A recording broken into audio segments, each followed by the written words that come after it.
یجتہد فی غیرہا، جو کوشش جو محنت نبی اکرم صلی اللہ علیہ وسلم آخری عشرے میں کرتے،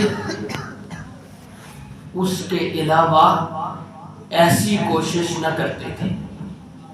مالا یجتہد فی غیرہا، اس کے علاوہ اتنی کوشش آپ علیہ السلام نہ کرتے تھے. اور رمضان کے آخری عشرے میں آپ علیہ السلام کا معمول کیا ہوتا تھا؟ میں اگر حدیث سے بیان کروں، صرف حدیث اور اس کا ترجمہ، تو یہ 10-12 منٹ کا ٹائم ختم ہو جائے گا جو مجھے ملا ہے. تو میں کوشش کروں گا کہ حدیث ہی آپ کے سامنے رکھوں. یہ بھی امی عائشہ رضی اللہ تعالیٰ عنہ بیان فرماتی ہیں، کان النبی صلی اللہ علیہ وسلم یعتکف فی العشر الاواخر من رمضان حتی توفاہ اللہ ثم اعتکف ازواجہ من بعدہ. فرماتی ہے کہ آپ صلی اللہ علیہ وسلم رمضان کے آخری عشرے کا اعتکاف کرتے تھے. اعتکاف کیا ہے؟ دنیا سے کٹ کر، لوگوں سے علیحدہ ہو کر مسجد میں جگہ پکڑ لینا اور صرف اپنی عبادات میں توجہ دینا، ذکر و اذکار، تلاوت قرآن حکیم، قیام دن کا بھی اور رات کا بھی، قیام اللیل اور قیام النہار، نفلی عبادت کو بڑھا دینا اور توبہ استغفار کرنا. اعتکاف کے اندر یہی کام ہے جو اللہ رب العالمین کے بہت زیادہ قرب حاصل کرنے کے ہیں. اعتکاف کو سونے کی جگہ تو نہیں، اپنے اعمال کو بڑھانے کے لیے، اپنے اجر کو، ثواب کو زیادہ کرنے کے لیے، تو مضاعفت اجر کے لیے. تو آپ علیہ السلام رمضان کے آخری عشرے میں اعتکاف کرتے، حتیٰ کہ آپ اس دنیا سے چلے گئے، فوت ہو گئے، اور آپ کی ازواج مطہرات آپ کے بعد اعتکاف کیا کرتی تھی. پھر آپ کی زوجات جو ہماری مائیں ہیں، انہوں نے یہ سلسلہ جاری رکھا. پھر ابو ہریرہ رضی اللہ تعالیٰ عنہ روایت کرتے ہیں، کان النبی صلی اللہ علیہ وسلم یعتکف فی کل رمضان 10 ایام. ہر رمضان میں آپ علیہ السلام نے 10 دن اعتکاف کیا. یہ وہ لوگ ہیں جنہوں نے نبی صلی اللہ علیہ وسلم کی زندگی کو قریب سے دیکھا ہے، آپ کے ساتھ زندگی بسر کی. ہر رمضان میں آپ علیہ السلام نے اعتکاف کیا. فلما كان العام الذي قبض فيه، وہ سال جس کے اندر آپ کی روح قبض کی گئی، آپ کو فوت کیا گیا، اعتکف 20 یوم. آخری سال آپ صلی اللہ علیہ وسلم نے 20 دن اعتکاف کیا ہے. اس حدیث کو امام بخاری اپنی صحیح میں نقل کی ہے. امام بخاری نے صحیح میں نقل کیا کہ آپ علیہ السلام جس سال اس دنیا سے چلے گئے تو آپ نے اس عبادت کو بڑھا دیا، 20 دن کی یہ عبادت کر دی آپ صلی اللہ علیہ وسلم. تو اس قدر آپ علیہ السلام نے اس کی کوشش، اس قدر آپ علیہ السلام کی محنت. اچھا، میں آپ سے ایک سوال کروں کہ ہماری ذمہ داریاں زیادہ ہیں یا نبی علیہ السلام کی ذمہ داریاں زیادہ تھیں؟ ہم زیادہ مصروف ہیں یا نبی علیہ السلام زیادہ مصروف تھے؟ یقیناً جس شخص کو اللہ نے یہ فضیلت دے دی کہ روح زمین پر اس سے بڑھ کر فضیلت والا کوئی شخص نہیں، اور قیامت تک کے لیے اس کے چھوڑے ہوئے اثر کو اپنایا جائے گا، لوگوں کے لیے مشعل راہ ہوگا، دین اسلام ہوگا.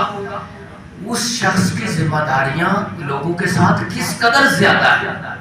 لیکن آپ علیہ السلام رمضان کے اس آخری عشرے کے اندر کیا کرتے؟ آپ لوگوں سے علیحدہ ہو کر آپ علیہ السلام اعتکاف کرتے تھے.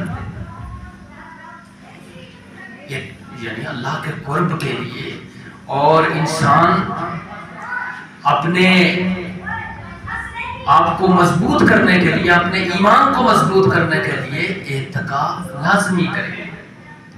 تو اب ہم اپنے نبی اکرم صلی اللہ علیہ وسلم کی ذمہ داریوں کو، آپ کی جو مصروفیات تھیں، ان کو سامنے رکھ کر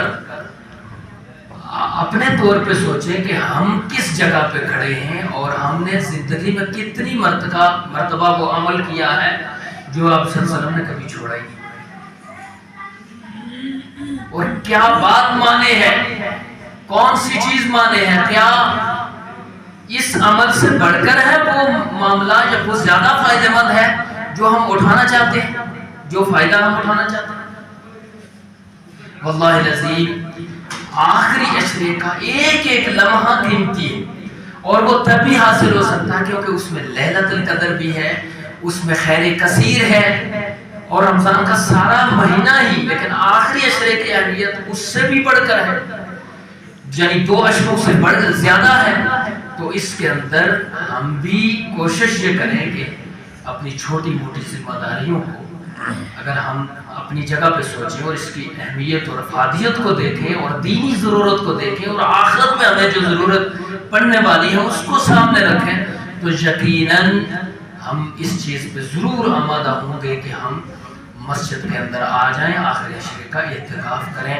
رسول اللہ صلی اللہ علیہ وسلم نے کبھی اس عمل کو چھوڑا نہیں، یہ سنت عمل ہے، نفل عمل ہے، لیکن اجر کے لحاظ سے بہت بڑھ کر ہے۔ اس کے اندر ایک رات ایسی ہے جو 1000 مہینوں سے زیادہ بہتر ہے، اور اس کے اندر سلامتی ہی سلامتی۔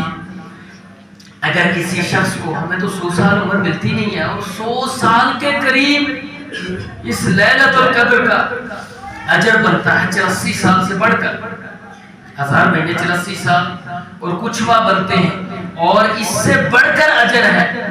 اگر ہمیں 100 سالہ زندگی مل جائے تو ہم وہ اجر 100 سال میں نہیں کما سکتے جو اس ایک رات کی نفلی عبادت میں کما سکتے ہیں، حاصل کر سکتے ہیں۔ تو زندگی کے اندر ہمیں کتنے رمضان مل چکے ہیں جو میری عمر کے لوگ ہیں، ہم نے کیا کمایا، کیا حاصل کیا، ساری زندگی تو بیکار ضائع کر دی اور اپنے بالوں کو سفید کر دیا۔ ہمارے پاس وقت بہت تھوڑا ہے، سفر بہت لمبا ہے، اور قیامت کا دن 50,000 سال کا دن ہے، وقت ہے ہی سارا آگے۔ ہمیں کیا ملا ہے؟ ہمیں تو چھوٹی سی زندگی آزمائش کے لیے ملی ہے، اور ہم نے آزمائش اتنی سخت ہے کہ ہم نے سب کچھ اسی کو سمجھ لیا۔ حالانکہ اگر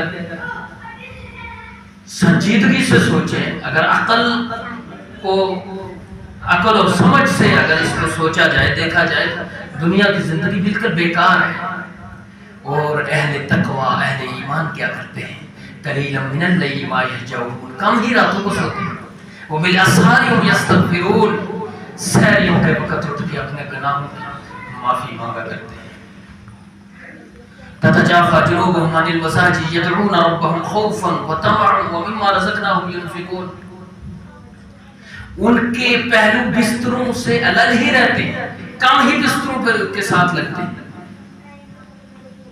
اور وہ پکارتے ہیں رب کو خوف اور امید سے، ڈرتے ہیں اللہ کے عذاب سے، اور امید ہے کہ اللہ انہیں کامیابی سے سرفراز کرے گا۔ یہ ہیں اہل تقوی اور اہل المغفرہ، اور جو رمضان کے قیام کی جو برکات ہیں، جو فضیلت ہے، اس میں تو نبی صلی اللہ علیہ وسلم نے واضح کر دیا، غفر لہ ما تقدم من ذنبہ من قام رمضان ایمانا واحتسابا۔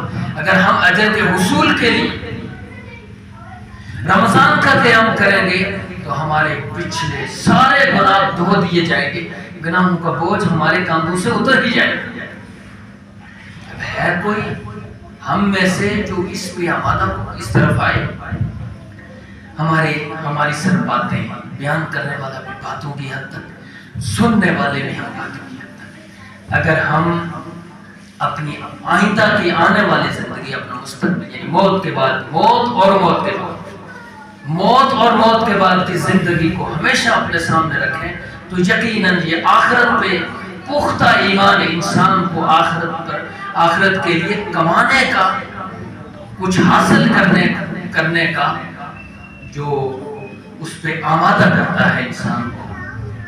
اور اگر لیلۃ القدر کی رات مل جائے اور وہ طاق راتوں میں سے ایک ہے، تو کثرت کے ساتھ اللہ سے مغفرت طلب کرنی ہے۔ ہمیں عائشہ رضی اللہ تعالیٰ عنہ بیان فرماتی ہے اس دعا کو جو انہوں نے پوچھا تھا رسول اللہ، اگر مجھے لیلۃ القدر کے بارے میں معلوم ہو جائے تو میں کیا کروں؟ تو آپ علیہ السلام نے فرمایا، ترمذی میں یہ روایت ہے، اللہم انک عفو کریم تحب العفو فاعف عنی، اللہم انک عفو، اللہ بے شک تو معاف کرنے والا ہے، کریم شفقت کرنے والا ہے، کریم ہے، تحب العفو معافی کو پسند کرتا ہے، فاعف عنی مجھے معاف کر دے۔ اللہ معافی تو تیری پسندیدہ عمل ہے، اللہ تیرے کاموں میں سے پسندیدہ کام لوگوں کو معاف کرنا ہے، یا اللہ مجھے معاف کرنا۔ کبھی ہم نے اپنا دکھڑا اپنے رب کو سنایا ہے؟ کبھی ہم نے اپنے رب کے سامنے ہم گڑ گڑائے ہیں، اپنے ہاتھ اٹھائے ہیں کہ اللہ رب العالمین نے ہمیں دنیا میں تسلی نہ دی ہو، اگر ہم اس کی طرف رجوع کریں، اس سے مانگیں، اس سے التجا کریں، وہ تو رات کے آخری پہر میں آسمان دنیا پہ تشریف لاتے ہیں اور اللہ رب العالمین اعلان کرتے ہیں، کوئی ہے جو مجھ سے مانگے، جس کے پاس کچھ نہیں میں اسے عطا کروں، معافی مانگے میں اسے معاف کر دوں، جو کچھ مجھ سے مانگے میں اسے عطا کر دوں، جو سوال کرے میں اس کے سوال کو پورا کر دوں۔ ہم سوالی بن کے اللہ کے دربار میں آئے ہی نہیں ہیں، کیونکہ ہمارا اتنا یقین نہیں پختہ ہوا کہ اللہ بھی کچھ دیتا ہے، اور جو دیا ہوا ہمارے پاس ہے یہ اللہ کا ہے۔ آنکھیں کس نے دی؟ یہ جسم کس نے دیا؟ کوئی ہم نے اس کی مزدوری ادا کی ہے؟ دنیا والوں نے ہمیں کیا دیا ہے یا مزدوری نے ہمیں کیا دیا؟ اگر یہ بات ہمیں سمجھ میں آ جائے تو یقیناً ہم اپنے رب کی اس طرح قدر کریں گے جس طرح اس کی قدر کرنے کا حق ہے۔ آپ کا وقت زیادہ لے لیا ہے، معذرت۔ اللہ رب العالمین ہمیں سمجھنے کی توفیق عطا فرمائے۔ سبحان ربک رب العزت عما یصفون وسلام علی المرسلین والحمد للہ رب العالمین۔